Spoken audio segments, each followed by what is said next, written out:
Hey!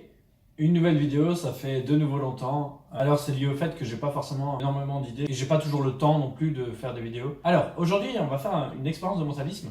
Alors ça va peut-être faire sourire un petit peu mes amis parce que j'ai l'habitude de faire du mentalisme quand on est en soirée. Et alors je vais pas dévoiler mon tour préféré, celui que j'adore faire et qui impressionne en général les gens. Je vais vous expliquer en fait comment je vais faire. Donc je vais vous faire une démonstration avec une amie. Je vais vous expliquer d'abord comment ça fonctionne et ensuite je vais vous montrer et vous pourrez en fait en quelque sorte voir comment j'ai fait.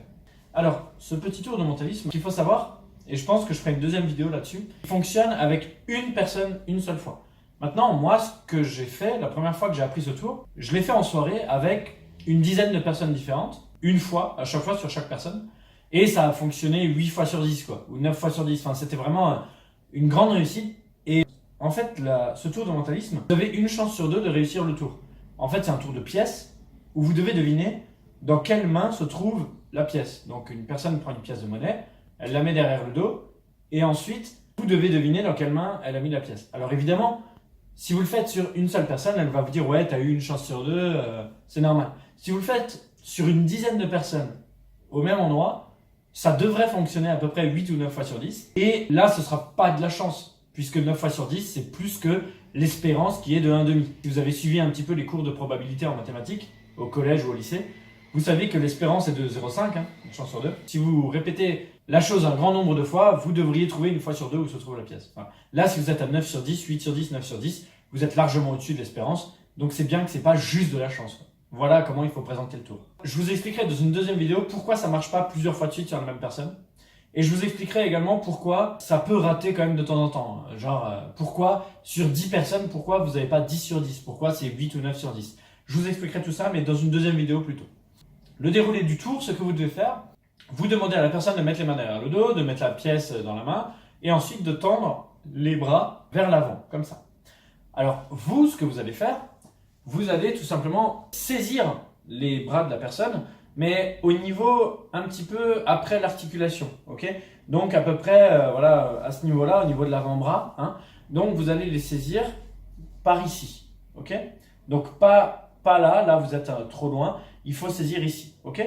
Et vous appuyez, vous exercez, donc vous les attrapez comme ça, hein, avec les mains vers le bas, et vous exercez une légère pression, mais il ne faut pas trop appuyer dessus, et vous bougez un peu vos bras comme ça, pour faire bouger les bras de la personne. Donc vous faites comme ça, et vous faites un peu bouger les bras, ok? Je vous montrerai de toute façon avec quelqu'un, ça sera peut-être plus simple à comprendre. Alors, le but de cette manœuvre, en fait, techniquement, ça ne sert quasiment pas à grand-chose de toucher les bras, mais ça permet de déstabiliser la personne, afin qu'elle ne réfléchisse pas à ce qu'elle va faire. Et du coup, il va se passer un phénomène naturel que je vais tout de suite vous expliquer. Donc le but, c'est surtout de déstabiliser la personne et d'entrer en contact avec elle. Ça marche encore plus quand vous ne la connaissez pas. Ça va encore plus la déstabiliser parce que vous la touchez. Or, normalement, quand on ne connaît pas une personne, on ne la touche pas. On garde une certaine distance. Ce que vous allez faire pour essayer de trouver où se trouve la pièce, vous allez tout simplement observer le visage de la personne. Et en fait, lorsqu'on a quelque chose à cacher, en général, on a tendance à poser son regard sur la chose que l'on cache. Donc, vous pouvez déjà essayer de repérer son regard, mais le regard, c'est pas très fiable, parce que parfois, il y a des gens qui essayent de vous piéger. Enfin, le regard, c'est pas forcément très fiable, mais en général, il y a un regard très discret, très rapide vers l'endroit que la personne a envie de cacher. Donc, vous pouvez essayer de repérer ça. Mais surtout, ce que vous allez repérer, c'est le nez. En fait, l'inclinaison du nez vers le côté à cacher. Et en fait, en général, une personne, lorsqu'elle a la pièce qui est cachée, elle va tendance à avoir son nez qui penche vers le côté qui est secret, le côté où la pièce se trouve. Alors là, j'exagère beaucoup, je tourne la tête énormément. En réalité, le décalage du nez, il est vraiment très léger, on le voit à peine, mais il y a toujours un des deux côtés où le nez va pencher. Et donc, c'est surtout cet indicateur-là sur lequel vous allez vous baser. La troisième chose que vous pouvez faire, c'est lorsque vous touchez les bras, ça sert quand même à quelque chose. Lorsque vous touchez les bras, en général, quand on a une pièce dans la main, on serre le poing plus fort que lorsqu'on n'a rien dans la main. Du coup, les muscles seront un peu plus contractés du côté où il y a la pièce que de l'autre. Donc en général, on serre la main beaucoup plus fort là où on a la pièce. Donc ça peut être un troisième indicateur. Donc il y a la force dans les bras, le regard très rapide et surtout la position du nez qui va vous dire où est la pièce. Et donc je vais vous faire une démonstration avec une amie. Ben voilà, j'ai trouvé deux volontaires qui ont bien voulu se prêter au jeu du mentalisme. Est-ce que tu es prête, Laura? Oui. En forme? Ouais. Solène, t'es prête? Ouais. Ok. Bon, ben on y va alors, c'est parti. Bon alors, j'ai pas trop l'habitude de faire des changements de plan, des machins comme ça, d'avoir une guest star avec moi, donc du coup on galère un peu à faire les transitions, donc bon, voilà, soyez indulgents sur ça, j'espère que ça vous plaira quand même. On y va? Ouais. Alors tu vas te mettre là, voilà. Ou alors, je vais te donner une pièce et tu vas la mettre derrière ton dos et tu vas choisir dans quelle main tu vas placer cette pièce. Une fois que tu as fait ton choix, tu vas tendre tes deux bras comme ça vers l'avant. Ok, et moi je vais essayer de trouver où elle est.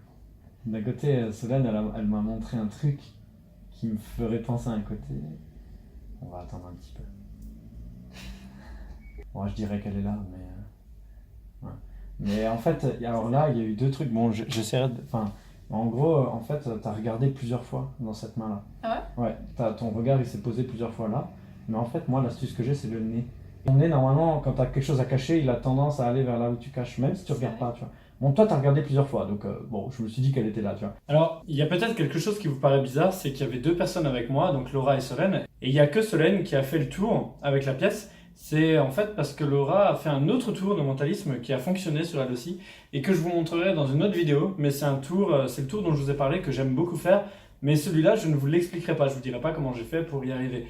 Donc, on fera bientôt une deuxième vidéo avec Laura, du coup, où je vous montrerai un autre tour de mentalisme que j'aime beaucoup faire. Je vous remercie d'avoir regardé cette vidéo, j'espère qu'elle vous a plu. Vous pouvez essayer de le refaire chez vous, hein, donc j'espère que ça vous plaira. Vous n'hésitez pas à me dire si ça a fonctionné ou pas chez vous. Encore une fois, voilà, c'est quelque chose qui fonctionne très bien, mais une seule fois, et je referai une vidéo pour vous expliquer pourquoi ça ne fonctionne pas deux fois sur la même personne. N'hésitez pas à vous abonner en bas, vous connaissez le truc, si vous avez envie ou pas d'ailleurs. Si vous voulez pas, le faites pas. Et vous pouvez regarder les autres vidéos aussi là-haut, enfin voilà, hein, je vous mets tout ça comme d'habitude. Ah, et ça fait bientôt 1 an que j'ai commencé à faire des vidéos sur YouTube, enfin des vraies vidéos, parce que ça fait plus d'1 an que ma chaîne existe.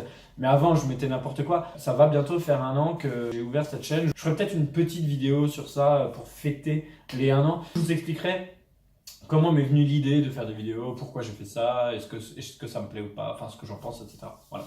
Allez, ciao! Moi, je balance un... Let's go. Si t'as d'autres idées... Non, à mon avis, elle est là. Et tu peux ouvrir ta main et elle est pas là. Donc c'est pas grave, on va essayer sur celle-là.